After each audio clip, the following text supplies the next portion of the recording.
Hello, everybody, and welcome to the FF Virtual Arena.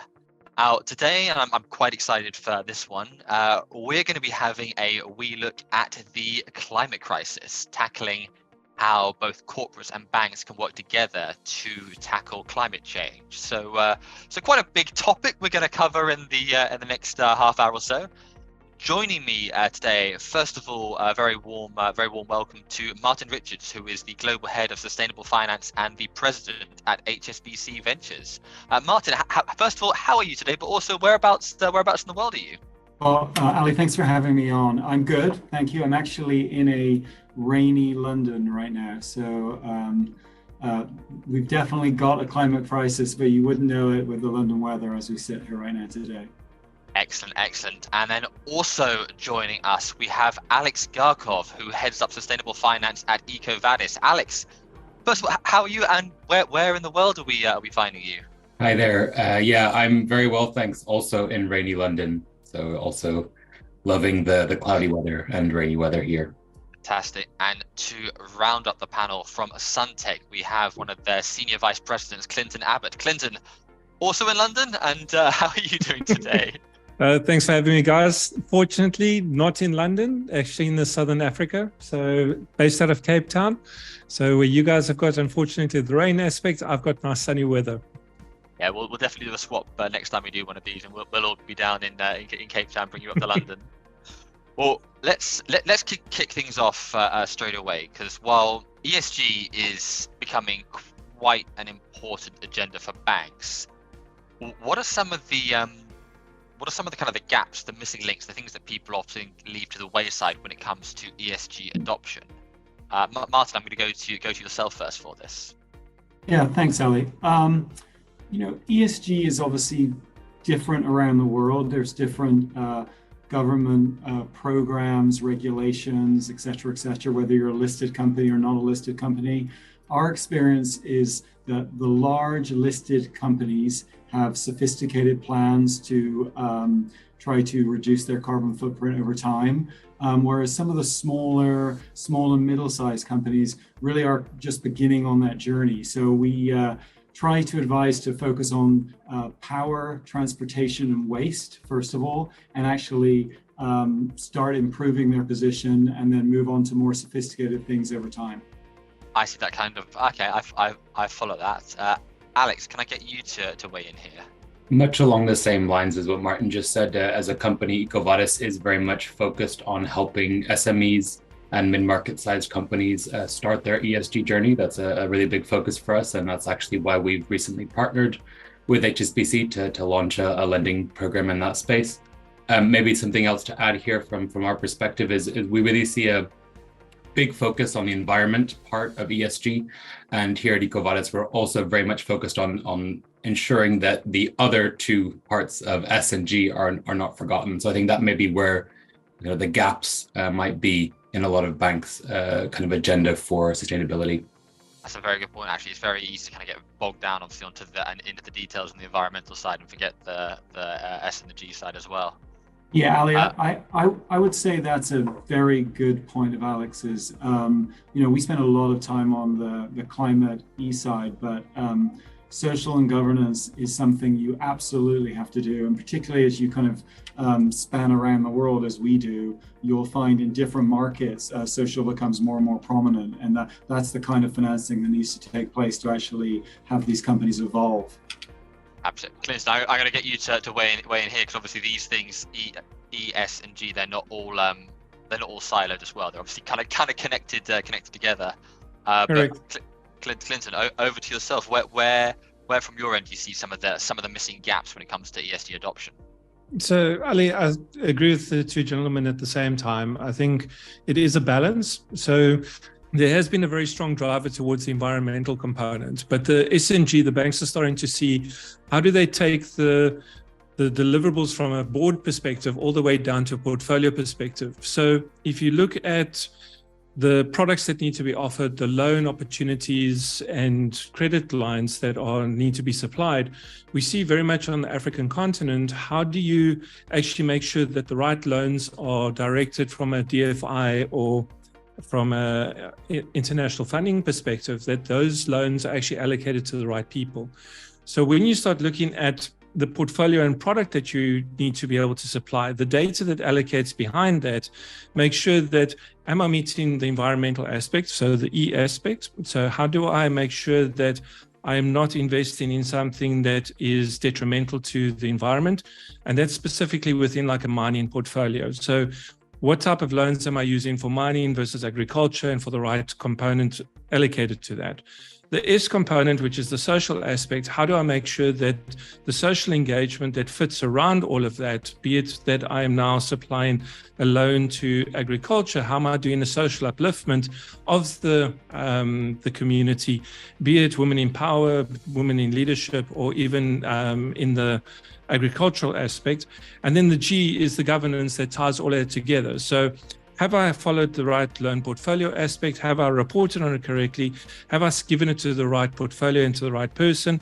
And how do I tie it all together to make sure that the commitment that I have from a board perspective is actually implemented right down at a product and implementation to customer perspective? So we see the whole broad band of all of this coming together. It's not just the one vertical as such, all of them interlink very closely together, and banks are starting to see them as an intertwined component, not just the E or the S or the G.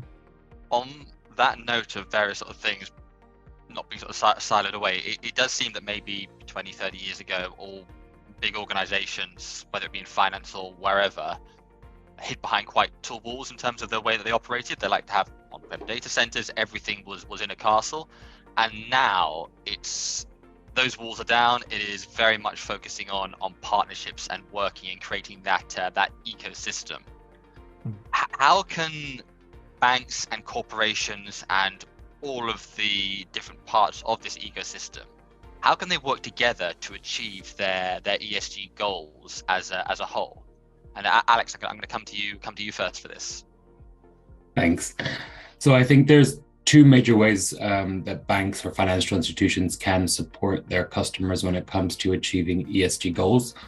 On the one side, you have kind of an advisory strategy where banks can provide almost a consultative service for their customers when it comes to tackling ESG related issues.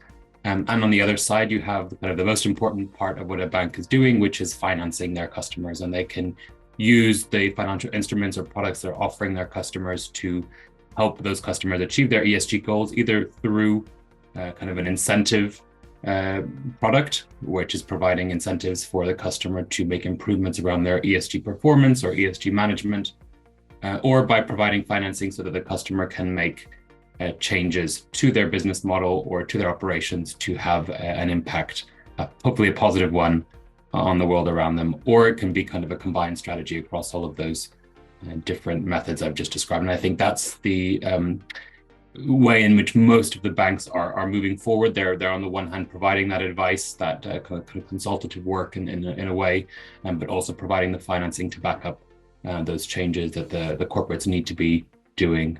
And that's something that from the Ecovadis perspective, we're supporting as well through our ratings programs that we work on with some major financial institutions. Fantastic. Martin, can I get your thoughts here on that, yes. that sort of partnership approach? Yes, I mean, I would agree with everything Alex said. The addition I would add to that is, in our mind, there are two kinds of companies. There are our existing portfolio of over 1.3 million companies that we're working with to transition to a net zero future, and that's the kinds of things that Alex discussed. But on top of that, there's a whole new economy of sustainable infrastructure that needs to be financed. And think wind farms, solar arrays, batteries, utility scale, and climate tech, new technologies where we're inventing and innovating all the time. And we spend a lot of time focusing with those companies to help them scale, improve, and become profitable so they can help the existing portfolio transition. And I think that's the add-on to what Alex described. I like that you mentioned there that with all of these green tech companies, it's not a charity. If you run them as a business, they will grow and grow. I like that you help them to reach profit. That's a strong ethos.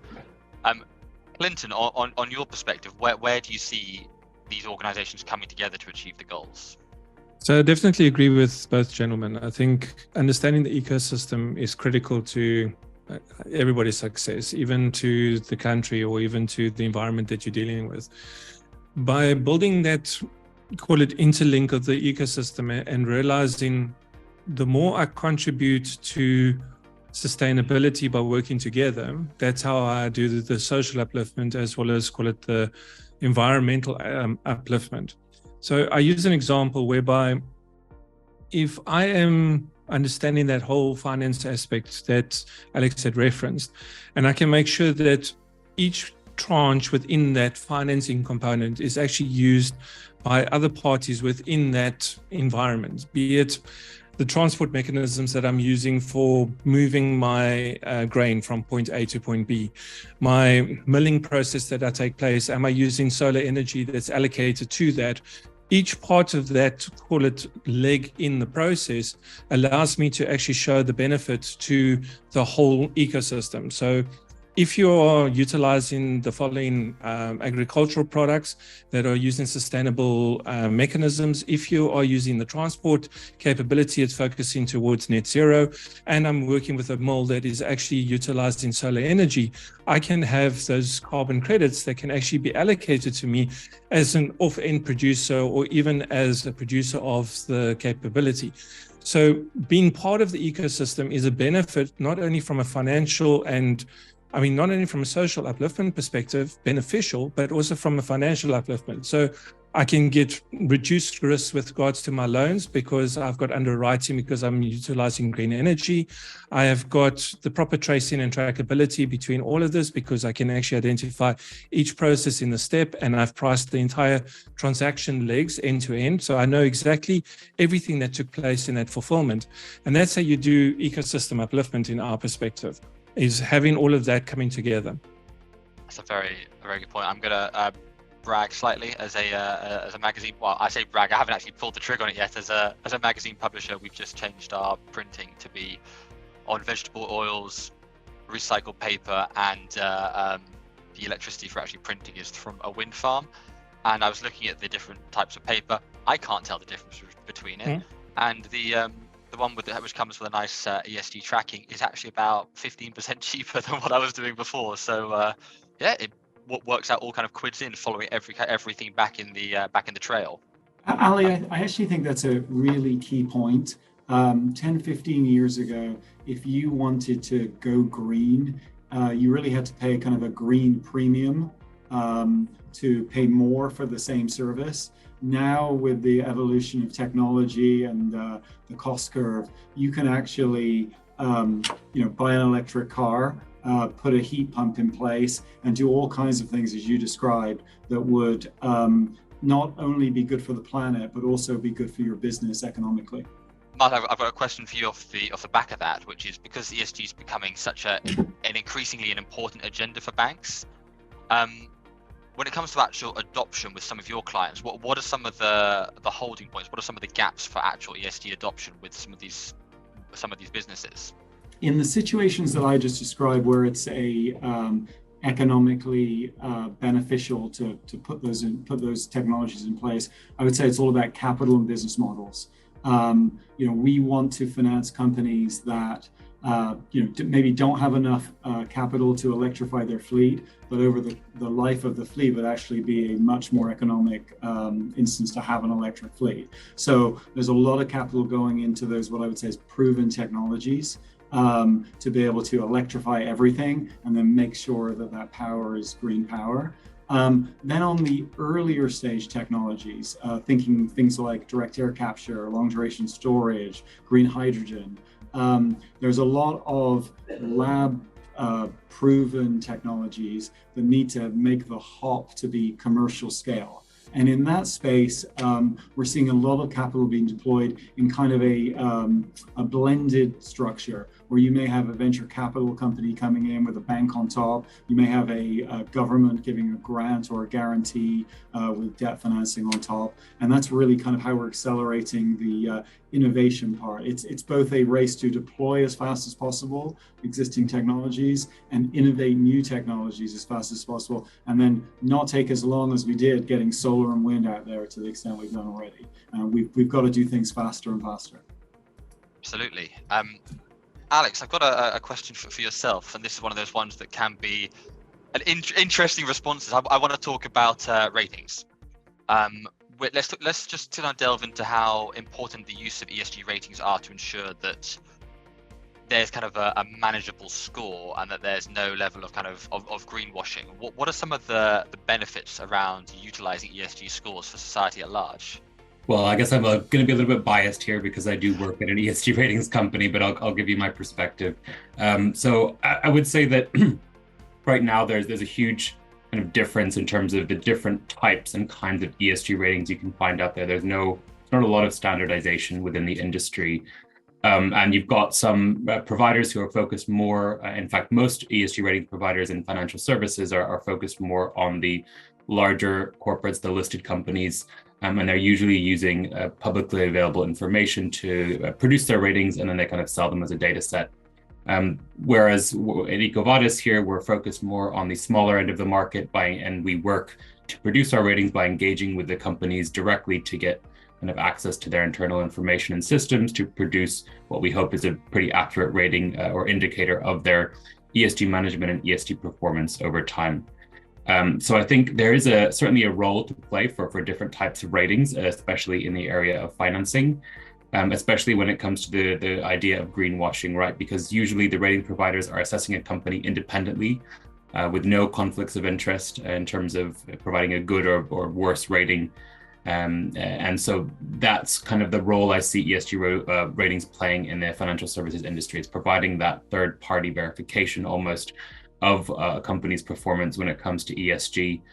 Something else that ratings companies can also do, and something that Ecovadis does, is kind of helping companies increase or improve rather their performance in terms of ESG management, in terms of ESG performance as well, by providing feedback from each assessment. Because obviously to conduct or to produce rather an ESG rating for a company, you do need to look at what a company is actually doing, what performance the company is actually publishing right now to assess that ESG performance. I think the role of ratings can be quite important, can be quite crucial as that kind of a step between maybe a full audit and simply looking at a company's own report.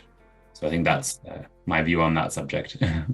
And Ali, I don't work for Ecovadis, but let me give a plug if I can for ESG rating companies. What we found is it's very difficult to change and improve unless you start off with measuring. So you really got to start off with measuring the things you want to change, and then manage those changes and hopefully report improvement. But without that first step, you're kind of really shooting in the dark. Yeah, that's actually a great point, and something I always say, and at least with Ecovadis ratings, but I would probably say the same would apply for any ratings methodology, is that there should be no good or bad rating at the start. The idea is simply to provide that transparency as a baseline to then benchmark performance in the future. I'm going to steal that for a spying vote. That's a great line. Clinton, can I get your take here on ESG ratings and how they should and could be used, but also how kind of far back up the chain you want to go? So thanks. I totally agree with both gentlemen. I think I come from a very deep banker background, so branch banking all the way through to equity investment into banks, and looking at the nightmare in actually understanding the portfolio and the data that goes into it. Having ratings agencies like Ecovadis that can actually provide that transparency just helps the bank to better understand their customer. I think you've always had like a very strong risk focus towards credit risk. Am I going out and looking at the customer that I'm dealing with? Does he have sufficient assets to underwrite the loan that he's taking? That's more the approach that he's taken. You don't really understand the back-end operations. How does their whole, call it governance structures work? Are they doing the right thing? Do they do do they run the company in the right manner? You kind of rely very much on the balance sheet income statement to actually work that out. But having somebody that can actually look at the other side of the customer, so the non-financial aspect, and being able to have that insight, I think two things can happen. You can build your ecosystem more effectively because you know customers that fall within certain aspects and not just relying on the industry sector code like most banks do, but actually truly understanding what that organization does and how they do it. I think it allows you also the ability to do better cross-sale into those organizations and also to de-risk your portfolio because you really understand what the true risk of your underlying portfolio is. Being able to get funding through other mechanisms to de-risk it as well gives you that transparency all the way through with ratings agency inclusive. So I'm a big advocate of it. I think it's really something that aids organizations as a whole and should be actually integrated directly into the risk portfolio from the offset. So when I'm actually originating the customer, I'm doing that checkpoint already, and I'm already trying to help the customer to govern the right way. So yeah, I really appreciate them. Alex, I want to come to you with this. How can ESG success be measured? Well, I'll be biased again and just say Ecovadis ratings are a great way to measure ESG performance and management and success over time. But more specifically, and to answer the question, I think traditionally there's been a big focus on some specific KPIs, and certainly a lot of the regulation that's coming down the pipeline from the EU, but also globally is focused on very specific kind of standardized KPIs around carbon emissions, around waste, etc. Notably SFDR, which is coming into play this year. We're here at Ecovadis, our perspective is that we need to collect those KPIs, but also there should be a focus kind of on a more holistic ESG management as well. And that's part of what our rating programs are doing, but also it's more of a holistic, qualitative way to help companies enhance, improve, and change their policies, which can have then a real impact on the way that they are acting in the market and how those activities then influence what those KPIs are, right? So behind all of those KPIs, behind all of those numbers is should be, let's say, a focus on policies and management in a more holistic manner. And that's I guess, my perspective here at Ecovadis. Obviously, we're starting to see it's no longer just the big corporates, it's also some of the smaller businesses. SMEs are starting to utilize options to reduce their environmental impact. What's happening in this space, and also with all the various climate tech out there and a variety of venture capital, what's happening, and Martin, I'd love your take on this, what's happening in the climate tech VC world at the moment? It's a frothy market. Overall, venture capital into the climate tech space was down a little in 2022, a couple of percentage, but it was down significantly in the growth late stage, about 25%, and up 60% in the early stage. So a lot of money still going into innovation. Overall, $40 billion went into climate tech in 2022, and that funded over 1,000 companies. So the actual count of companies was up significantly, up 40%. So we're seeing valuations on late stage come down a little bit in line with the public markets, but interest in small and innovative companies that are coming to the market with new technologies is just growing and growing and growing. So, a great time for the market and a great time for both innovators and financiers. Alex, can I get your take here, please? We're not so focused, let's say, in the VC markets, but we do have a huge focus on the SME kind of segment of the market in terms of helping them provide the transparency around their current ESG management and helping them through an improvement plan, let's call it. That's a real big focus of Ecovadis because we see that as the biggest gap in the marketplace right now. There's a lot of focus on the larger listed companies, as Martin alluded to at the beginning of this conversation, but where there's the most work to be done is probably in the mid-market and smaller SME segment of the market. And that's where the Ecovadis program can perhaps provide the most value for these kinds of companies through the ratings, but also really through the assessments and the results that we provide, which includes an action plan to help those companies start to make changes in their policies, start to make changes in the way they act, and to start to track certain of those kind of more traditional ESG related KPIs as well, so that they can and provide those results with their trading partners, with their bank perhaps, so that they can really formalize what they're doing around ESG and also begin to fulfill some of their regulatory reporting requirements that may be coming down the pipeline as well. And Ali, maybe I could give another perspective of why this is so important for SMEs. Most SMEs will sell to larger companies. They're going to be in the supply chain of larger public listed companies. Those listed public companies are not only addressing their scope 1 and scope 2 emissions, but they're also looking at scope 3, which is their own supply chain. And therefore, small businesses have to decrease their carbon footprint, not just for themselves, but so they can participate in the supply chain and be part of the scope 3 emissions of the largest company. So even if regulation hasn't come to you yet, your buyers will be bringing that regulation to you, and it's something you need to focus on, even at the very smallest end of the market. Clinton, can I go to yourself, please, around, because there's a lot of interesting work in climate tech, both for SMEs and corporates. So what are some of the options out there that SMEs and small businesses should be looking at to reduce their environmental impact? I go back to what Alex had spoken about, and I really resonate with that. Understanding that whole supply chain and not just the supply chain, the value chain that's allocated to it, because people are part of a supply chain to gain value. So understanding what value are you attributing to it from a financial or non-financial aspect is something that we're starting to see a big drive within organizations. So being able to take that SME and say to them, how do I help, not just from a funding perspective, but how do I help engage and be able to convert you into being able to meet the objectives that are risks that you might not even know about with regards to zero emissions with your buying that power that you need to be able to meet. All of those are conversation points that banks can have with their customers to be able to say, I can help you get better finance and underwriting from a de-risk perspective, because I can allocate this as a transition loan from this part of your business to move you into green energy. So being able to have solar power and be able to get the tax benefits behind it, as well as called the funding benefits, the banks can actually assist their customers to work better with that.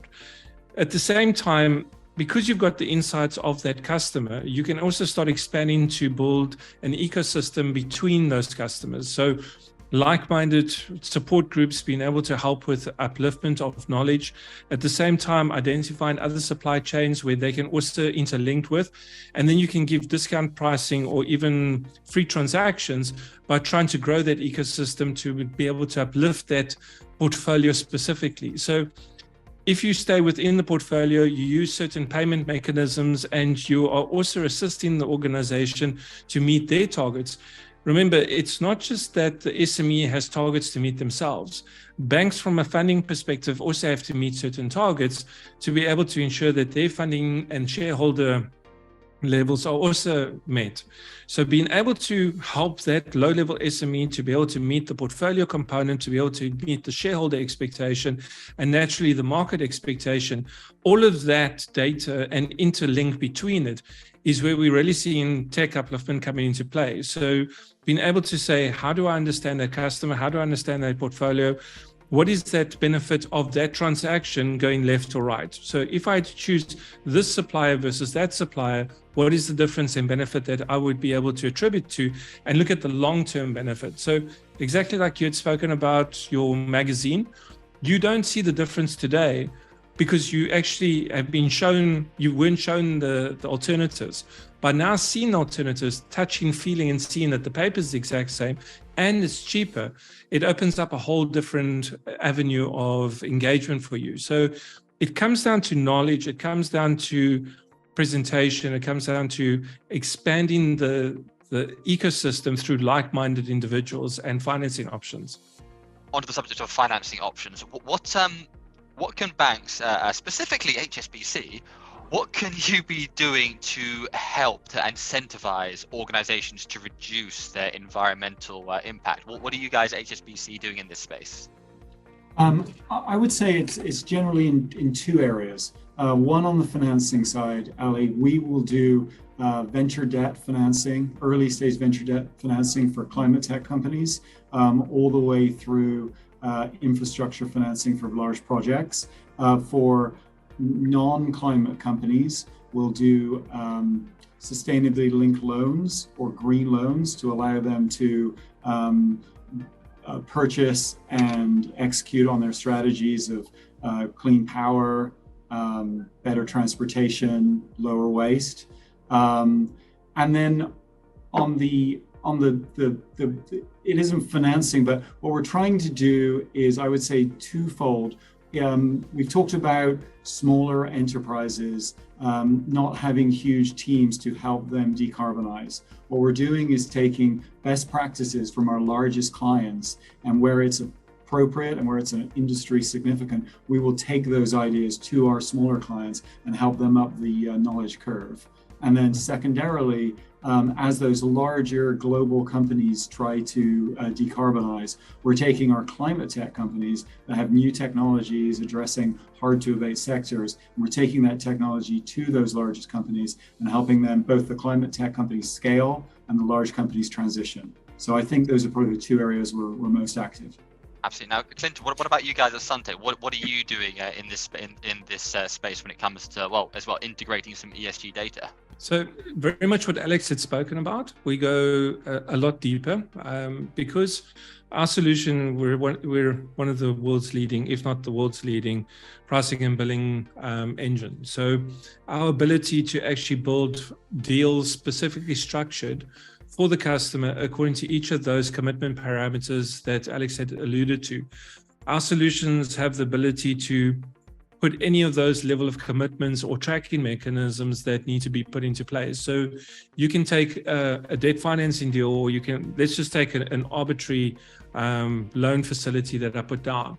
Instead of looking at just the payoff facility, I can actually have discount from an interest perspective if I actually meet certain objectives. So if I reduce my carbon component over the next year by putting solar financing into my organization, you get a 2% reduction on your interest component. If I meet X, Y, and Z additional criteria, so I do $100,000 of payments through other mechanisms that are also working on meeting zero emission goals, I also get a discount on that pricing. Those payments are free, for example, or I can have a 50% discount on my SWIFT transfers because I'm actually utilizing the opportunities that the bank provides me with, because I'm trying to uplift my portfolio. I'm trying to uplift the bank's portfolio, and having all of that is digitized and managed automatically. It's not a case of, a person coming in and sitting in front of you and say, well, I haven't really met my targets, give me still the discount, I'll meet them next month. You either meet it or you don't. So being able to make sure that all parties are aligned, be it the customer, the bank, call it even the commitment to market or commitment to the industry. If you meet all of that, the customer benefits, the bank benefits, and everybody walks away from a benefits perspective. So you don't have revenue leakage. You don't have, customers that are saying, but I did meet the targets and you didn't provide me with the benefits. You've got a physical, call it invoice, that has got your ESG scoring to say you've met the following criteria. So we've taken it quite a few steps further. We've seen, understanding how loyalty is actually utilized in different mechanisms. If I take each of these components and I pull them together, I can track all of that under a single commitment for an organization. So though banks have not been traditionally playing in these spaces, very much a deal was, gentlemen sitting across the table, typing up a contract, signing the contract, and 5 years later, we reevaluate it again. These are tracking mechanisms that are actually physically happening in real time now. And you don't have to worry about, is somebody keeping an eye on it? It's actually physically managed and you're meeting all of the objectives. So we're seeing very much a shift towards how do you build that, call it product of one or segment of one. So not just am I dealing with the SME, how am I making sure that the SME grows and that deal that I'm structuring is very, very specific to them and be able to meet their objectives. And when you expand that to the wider ecosystem, word of mouth comes into play. So you have many of these ecosystem teams that actually start talking about what is it that their banks are doing for them and the benefits that they're achieving.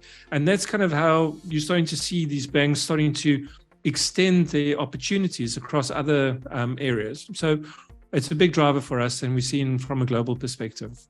Absolutely. Well, the last thing I want to throw over to everyone, I'm going to go to you first, Alex. Ask the question, Alex. Off the back of that, Martin, how do you feel that success can be measured on ESG initiatives? Bottom line, at the end of the day, Ali, it's going to come down to how close we get to our 1.5% commitment on rising temperature. Between here and there, every company, every bank, and every country is going to have to do more for us to meet that commitment. We feel like it's a huge opportunity, quite frankly. The whole world's economy is going to get restructured as we get closer and closer to net zero, and all banks have to be involved in this. In the short term, I think it's basically each company, and Alex talked a little bit about setting certain goals and meeting those goals, and it's really kind of meeting those goals in the short term with a plan, an effective plan, and a reasonable plan to make your longer term goals. You've got to have a plan to get to net zero, but you've also got to have steps that take you on that path and be actually executing on those steps. And Clinton, from your perspective, lastly, how do you feel that success can be measured on ESG initiatives? So I think there's a lot of data points that are available in an organization, and I agree with what Martin says. But at the same time, the growth of the organization, the data elements and points that they've got, they have to fundamentally change how they measure certain things. So, having the board that actually agrees on meeting the SDG goals, and these are the conformance issues that we will provide, these are the portfolio aspects that we need to meet, how that translates all the way down to the low-end deal maker or the customer consultant in the branch that needs to be able to deliver to that customer, getting that translation right, that person can speak to the goals of the organization, will be the true test of measure. Talking about ESG is one thing. The implementation and realization of it right through the whole organization and being able to track and trace it more effectively, I think is something that will really be a test of measure. I've seen it on the continent in Africa, where DFI funding has really pushed the reporting requirements for many of the banks that rely on international funding that have to meet those ESG goals. Being able to get that level of reporting out, they're starting to see checkpoints of how they've been able to grow and how they've been able to benefit as organizations in meeting not just their DFI targets, but also meeting their own ESG targets. So I think more that people talk about it, the more that it becomes a realized opportunity, not just the ESG nice little logo that we've actually meted and all the United Nations sustainability goals are ticked, but that we can physically, tangibly taste and realize it. And I use your reference again about your piece of paper. When you can physically see the difference that you're making as an individual, then you know that you're making a difference as an organization. And I think that's the translation that we have to get to, is it's not necessarily a dollars and pounds measure. It's an acceptance level that we need to make a difference as the globe. Guys, thank you all so much for taking the time to speak with us today. Martin, where can we find you? Do you have a Be Real account? I'm not on TikTok or any of the regular social media sites. I am on LinkedIn, and you can also find me at martinrichards@hsbc.com. Alex, where best to find out more about yourself? What's your TikTok channel? I unfortunately don't have a TikTok channel, but you can find me by going to ecovadis.com and filling out our form there, or on LinkedIn, as well as my professional Ecovadis email as well, which is agarkov@ecovadis.com. And thank you all so much for the conversation today. It was very much a pleasure. And Clinton, lastly, where can we find out more about yourself? On LinkedIn, so Clinton Abbott at LinkedIn, and then also Clinton CA at suntecgroup.com. Excellent, guys. Thank you all much for your time. I've been Ali Paterson from FF News. We will see you all very, very soon.